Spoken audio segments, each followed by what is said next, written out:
We're losing the light fast. As a student filmmaker, you know, to come up with something brilliant, you can do it once every short film and you're happy with yourself. But as a feature filmmaker, all of a sudden, you have to be coming up with the stuff every moment of your film, or at least, you know, aspire to be coming up with that. Can you show me that little move you do when you walk away? Jonathan became involved. He was meeting with Revolution Studios regarding a lot of different projects, and he took a liking to the Tooth Fairy, and we met him and we thought he was great and he could elevate what we were trying to do to another level, and he came on board. He doesn't want to do the slasher version of a horror movie. He wants to make Jaws, he wants to make Alien, the real classy horror films that become classics, you know, that really turn into the ones that you rent for slumber parties forever and ever. Tooth Fairy? It's just Mommy, honey. Go back to sleep. I remember waking up the first morning of shooting, actually not even waking up because I wasn't able to sleep, but watching Close Encounters of the Third Kind and watching the camera move through the desert in the first scene and realizing that I actually had to come up with every shot of the movie. I don't know why it didn't hit me until then, and I really felt sort of out of in over my head. And that's when you have a crew like Glenn Ruland in terms of stunts, who really has done this before, and he says, John, trust me, this looks good, and you watch it, and as a director you can go, yeah, it can be even cooler if we move Chaney a little more to the left and bring the camera here, and you start to feed off their ideas and feel more comfortable as a professional. And so it was a huge transition to become a professional filmmaker, but at the same time having an experienced crew around you really makes that possible. If you put that little lantern on some... When I talked to the director, Jonathan, first time, he was really much into that.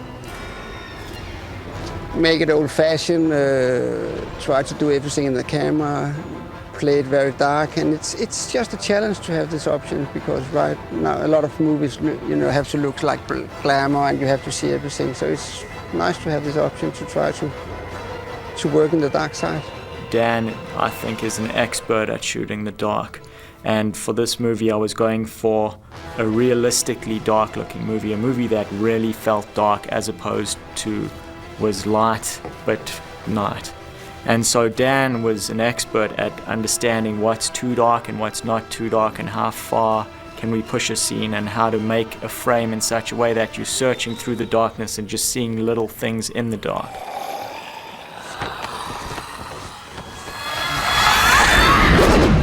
So many times you see movies that are very kinetic and moving all over the place, and he has a very, very secure feeling of what his visual style is. And I think for someone that is a first-time feature director, you normally don't have that. So there's almost an artistry that's going into his work, and I think that's what sets it apart.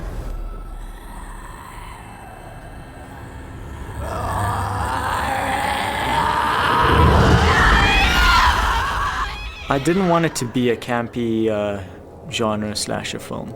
I wanted to try and move as far away from that as possible, even though there were a lot of ingredients in this movie to go that way. And so what we, I think, really tried to do was to take some of the genre conventions you were expecting and twist them a little so that you would be surprised by the new stuff, but still get, you know, your $10 worth with the old stuff as well. I think there's such an awareness with the Tooth Fairy. It's a classic fairy tale. Everyone knows about it, and I think everyone always thinks there's something interesting or dark about the origins of a lot of these fairy tales. So it just seemed like a great idea to take something that everyone recognizes and sort of turn it on its ear a little bit. What I really wanted to do was to try and subvert some of those genre things, but at the same time give it kind of a punch.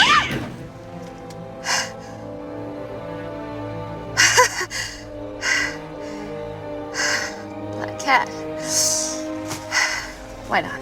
The studio wanted to make a PG-13 movie, so what that says is you're not going to have huge gory payoffs and bone-crackling sounds, but you need to really build suspense. And I think some of the most effective movies of the last year, The Others and The Ring, did that brilliantly. And so essentially we wanted to make a much more atmospheric film that moved, you know, where the shots were a little longer and slower than, you know, your normal sort of horror genre movie, but with, you know, that as much payoff as were allowed to give in a PG-13 environment.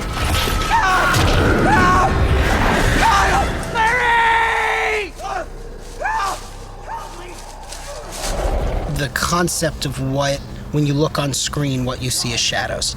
Because in our movie, if you're in the dark, the Tooth Fairy can get you, and she can kill you. And to try and take everybody, you know, in your own head, everybody has a different definition of what they consider dark and what they consider light. You know, granted, you could turn on a light and yeah, it's light in the room, but at what point does a shadow become a shadow that the Tooth Fairy can hide in?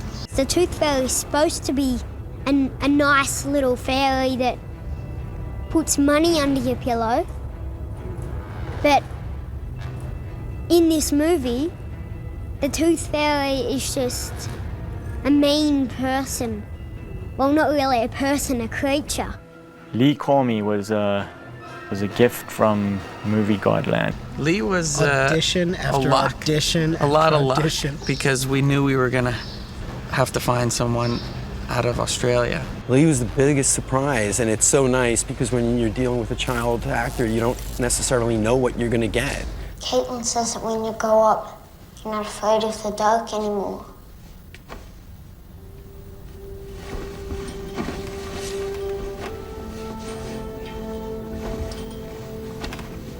Is that true? He has this vulnerability and this sort of fragility that you can't direct someone to have, I don't think, especially someone at his age. And so he was kind of a natural for the part. He had that, and he was great working at his accent as much as possible. He's an Australian kid. He needed to be an American, and he's literally like an old man in a young boy's body. He's remarkable on film. Oh my God, just this quality to him. He's just a natural. It just isn't surprising, you know. Of course he is. He understands matter and antimatter at 9, and of course he's brilliant on camera, you know. Of course he's not focusing at all before a take, and the camera goes on, and he's, you know, better than all of us. Emma usually focuses all the time, so you've got to be careful not to, like, annoy her when she's trying to focus. Stop.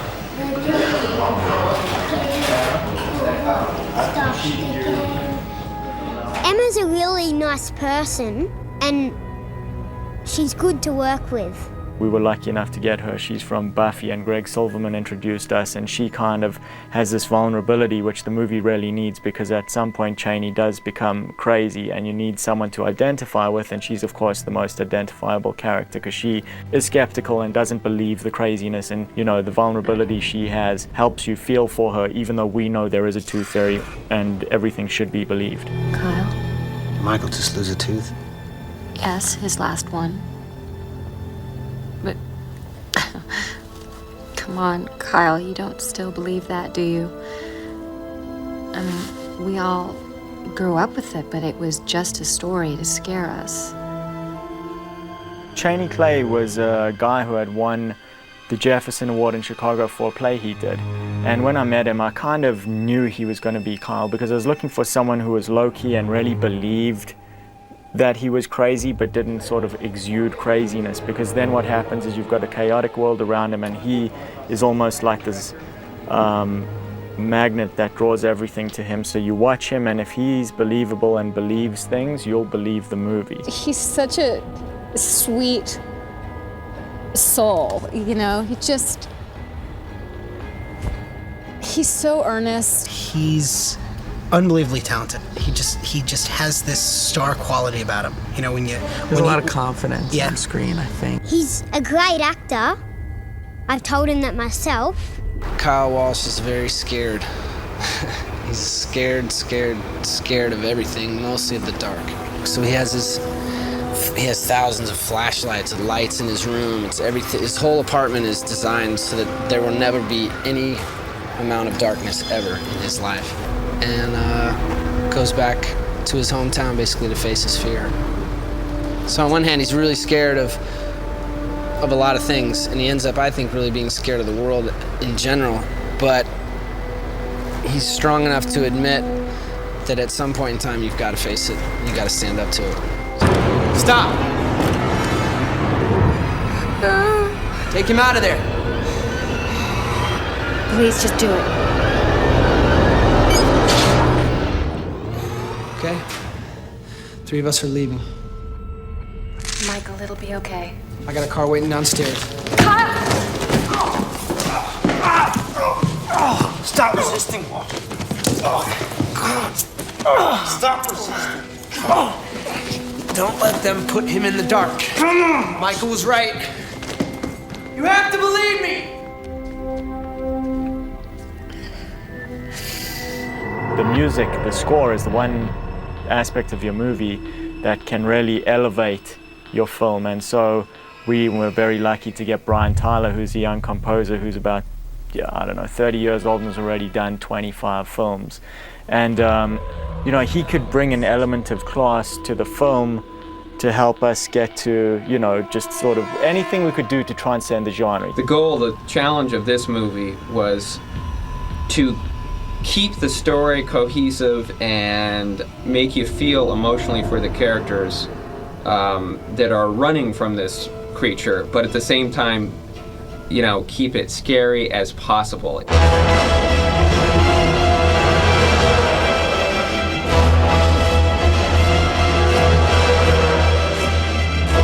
With the music in the elevator sequence, it's in very strange meters, it's in very strange tempo shifts and time shifts, and just keeping that different and keeping it mixed up keeps the audiences on their toes when they're watching it. They don't know what to expect.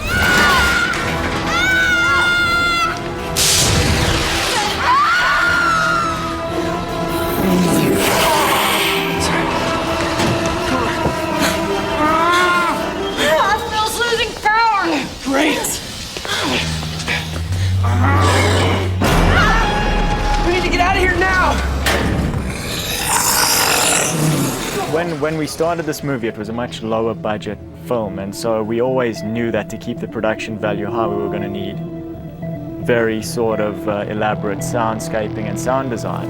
And so, we were lucky enough that Gloria Borders, who works at Revolution Studios and had won the Oscar for sound design in Terminator 2, was willing to get us Randy Tom and Skywalker Sound to help with that sound design.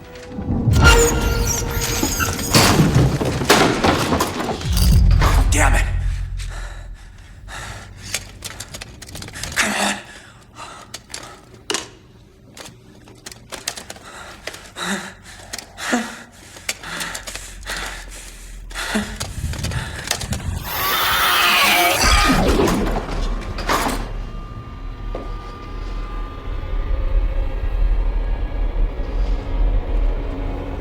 I remember that day when they said, Stan Winston's going to do this. It's amazing, because 5 years before that I'm sitting there reading books in South Africa about Jurassic Park, seeing his name. He's just a name. And now I'm sitting down at a table with this man who is treating me as if I'm Steven Spielberg. Face to face with him. He simply creates from your mythology so that things are really intrinsically tied in. The monster you see makes sense with the mythology of your film. And I think that is sort of one of his greatest talents, to create something that's simple but really scary and interesting.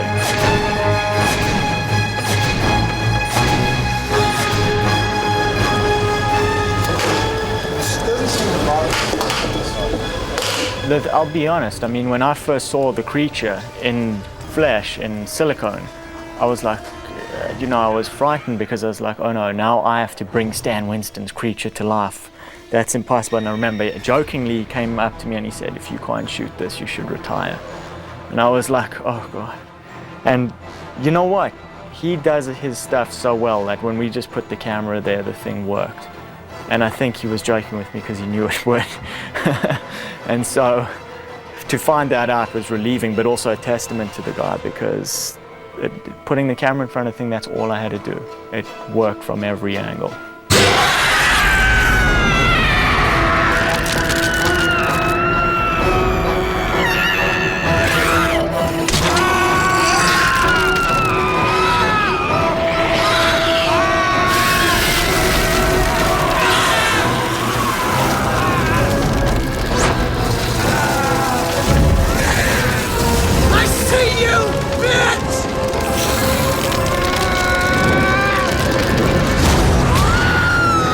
one thing I wanted to not do was make a campy movie, because I feel like I'm always let down when a film doesn't take itself seriously. I mean, it's fun to watch them, but my favorite movies are ones that take their worlds a little bit more seriously, and you get into the world and the characters believe the world, and so it doesn't throw you out.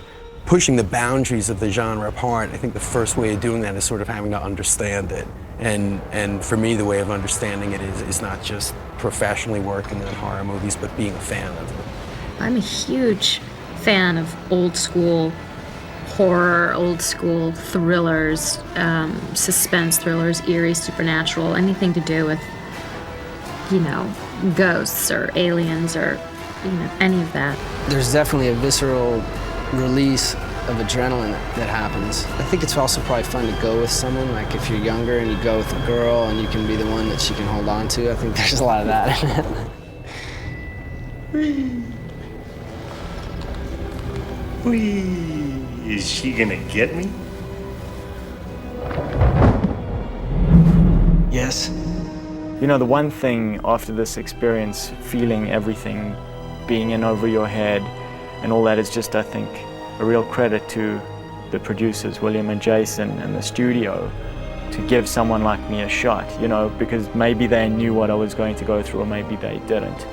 But I think that's a really brave thing, to give someone young a job. I know when I was hiring the people around me, I only wanted the most experience and the best, and I definitely was not that.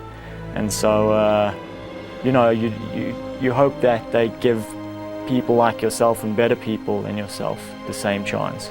Just remember, don't peek.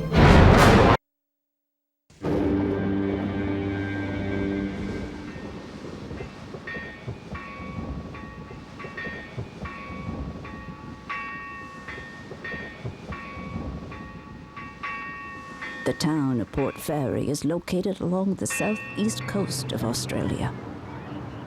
Official records show the first settlement of the land was in 1827. I can only dream of what it must have been like. The sea in this area was just teeming with fish.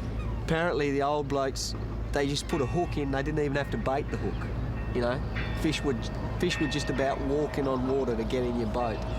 And the only danger was that you'd catch so many, you'd sink your ship. You know, that was the only reason that ships would come home to shore, was because they were so full. The early settlers flourished, and the bountiful fishing laid the foundation for a growing economy. Early settlers included sealers, whalers, and various seamen.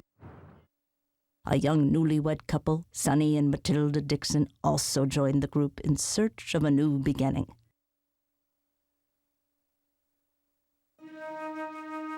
Matilda Dixon was born Matilda Schultz on December 24, 1803, the youngest of 7 children. Her father left the family 1 week after Matilda was born, forcing her mother and older siblings to try and scrape by, doing any menial jobs available. Matilda's life changed the day she met the strapping young sailor named Sonny Dixon. On leave from a month at sea, Sonny spent his time at the bakery where Matilda worked. It was love at first sight for both of them. Unfortunately, like any fishing village, there was bound to be accidents. One of the most tragic took place on January 13, 1836, when the whaling vessel Guiding Light got caught in a horrible storm and was lost at sea. Records indicate that 15 of the townsmen were killed that day. Matilda Dixon's husband, Sonny, was one of those men. The balance of an established fishing industry and the growth of a prosperous mainland helped the town thrive. But something was obviously missing for Matilda Dixon. Her life was her husband, and he was gone. The growth around her seemed to leave Matilda confused. Matilda Dixon loved to bake. Once Sonny passed on, she began baking for the local children. Matilda used to bake a special cake for children who lost their teeth. Just something to mark the occasion. The children loved it and would wait in anticipation. Although many of the parents thought the practice a little strange, they knew that Matilda was a good person and it made the children happy. The original townspeople understood the history and were very supportive of her. The newer people to the town had their suspicions. That black cloud that seemed to follow Matilda through her life was still there, and they sensed it, I think. It was during a cold night in 1840 when a terrible oven fire raced through Matilda's house. Many say while she was trying to finish some special treats for the children. By the time the town came to her house, the fire was put out. Matilda refused to come to the door or seek assistance. Things changed for Matilda in the town. She no longer went out during the day or allowed the children to stop by. The town began looking at her with a little more skepticism.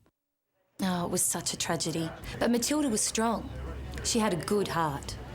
Well, she didn't bake for the kids any longer, but she still exchanged gifts for their teeth. Now she had to wait until dark, though, until the town was asleep. The children would leave a tooth wrapped in a handkerchief tacked to their front door, and Matilda would wander the streets, leaving small change at the house's doorstep. It was rumored her face was hidden behind a simple porcelain mask. Matilda's acts of kindness and her tragic past helped ease many of the townspeople's growing anxiety surrounding her strange actions. The night of September 23, 1841, changed everything.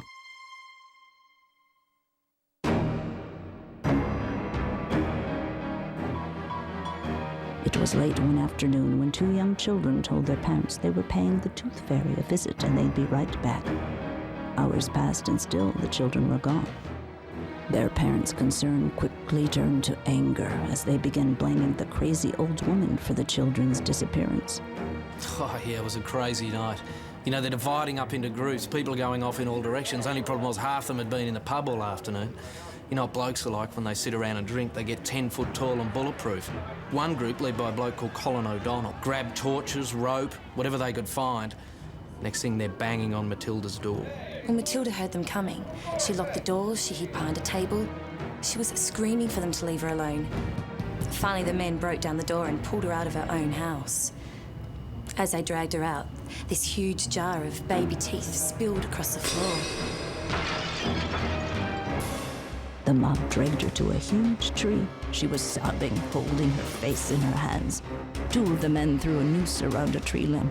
The others were trying to pry Matilda's hands away from her face so they could put the noose around her neck. She put up a fierce struggle, screaming at the men not to peek. Finally, they pulled her hands away. Her porcelain mask fell to the ground as they tightened the noose and quickly raised her up. After a few minutes, Matilda Dixon was dead. The men took a deep breath, bringing finality to their act of justice.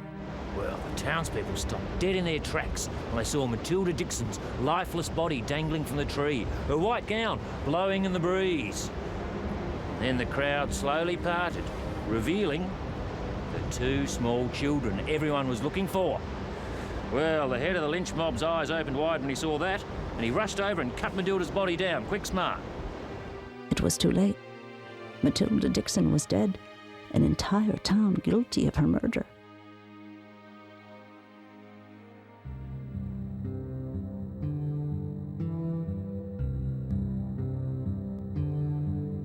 Matilda Dixon's death was reported as accidental asphyxiation by the local authorities and her body quietly buried in an unmarked plot in the town's cemetery. Her murder became the town's dirty secret. In 1861, the town continued its desecration of Matilda Dixon when they needed to move the original cemetery to make room for modern expansion. As part of this move, Matilda was supposed to be relocated to a final resting place. Unfortunately, her body was lost and to this day has never been found.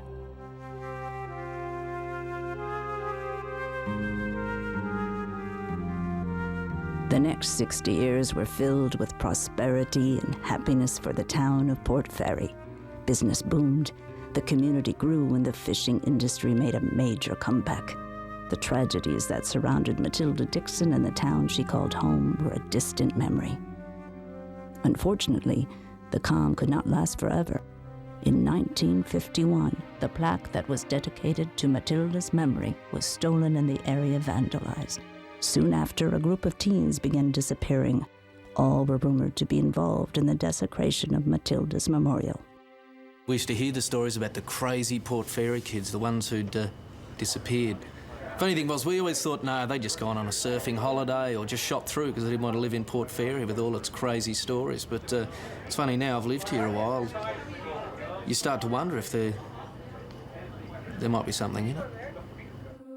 The town feared a serial killer was in their midst. Even talk of the curse of the Tooth Fairy began to surface. Local law enforcement did a thorough investigation and filed most of the cases as runaways. The kids probably ran away to Melbourne and never bothered coming back. No. The Tooth Fairy got it. In 1953, a new plaque was erected in Matilda's honor. There have not been any incidents attributed to the curse of the Tooth Fairy ever since.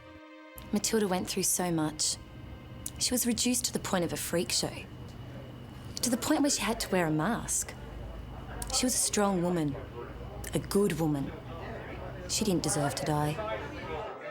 In a weird twist of fate, the curse is now considered a legend, and the small town of Port Fairy, Australia, has become a tourist destination for many of those who are drawn to the sad life and tragic death of Matilda Dixon, the Tooth Fairy.